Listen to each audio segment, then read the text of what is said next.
Hello mga mare! Ayan at samahan nyo naman ako asikasuhin ang mga requirements para makakuha ng BIR.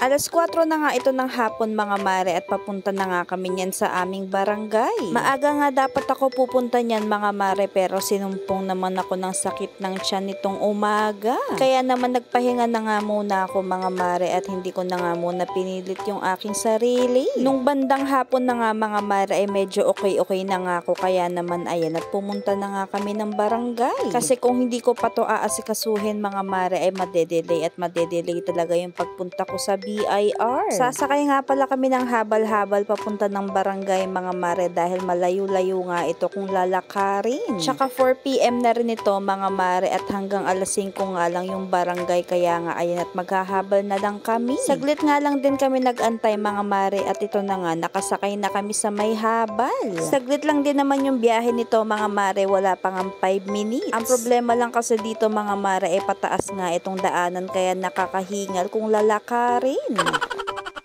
Ayan at nakarating na nga kami dito sa may barangay hall. Ang haba nga ng pila dyan sa labas mga mare, akala ko nga ay may ayuda.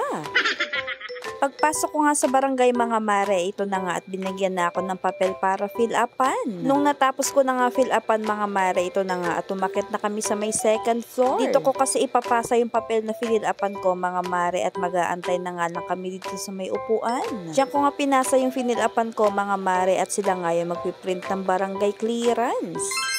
May nauna nga pala sa aking dalawang lalaki mga mare kaya nga tinitignan ko sila kung ano yung gagawin nila sa kanilang barangay clearance. Para pag turn ko na nga mga mare, alam ko na nga kung ano yung gagawin ko. Ganon din ba kayo mga mare? Habang nasa pila ay naalam na nga kung ano yung mga gagawin. Pagkaalis nga nung dalawang nauna sa akin kanina mga mare ay dalawa na nga lang kami ni Brianna yung natira dyan. Kaya naman nito ako at may lakas ng loob para nga mag-video sa aking sarili. Pagkabigay nga sa akin ng barangay clearance mga mare, ayan na nga at nag-thumb mark na rin ako dito. Tapos okay na daw yun mga mare at pwede na nga akong lumayas. Hoy! Sa pagkuha nga pala ng barangay clearance dito sa barangay namin mga mare ay may babayaran kagang 50 pesos. Kaya pala kumuha ako ng barangay clearance mga mare dahil yung ID ko nga ay naka-address pa doon sa bahay namin sa may Hagunoy. Pero kung yung address mo nga sa ID mo ay same lang mga mare ay hindi mo na nga kailangan nito.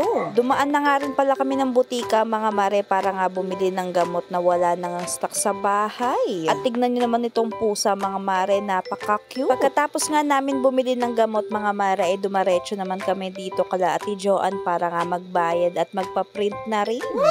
Pinaprint ko na rin pala dito mga mare yung DTI na in-apply ko nga through online. Bali 230 pesos ito mga mare at through GCash ko nga ito binayaran. Pinaserox ko na nga rin pala yung ID ko mga mare tapos nag-xerox nga rin ako ng copy nitong DTI at barangay clearance. Tapos nung pagkagabi mga mare ay may pinahabol pa nga ako ipaprint ito nga yun yung BMBE. Tag-dalawang xerox nga rin yung pinakopy ko dyan mga mare para just in case nga hindi na ako mahirapan kapag nasa BIR na ako. Kaya naman sa pag-xerox at pag-print mga mare ay gumastos nga ako ng 40 pesos. Natapos ko na nga itong mga requirements mga mare at ready na nga ako pumunta sa BIR. Kaya naman see you on my next vlog mga mare at yun na nga ang mga kaganapan sa pagpunta ko sa BIR. Thank you for watching. Babush!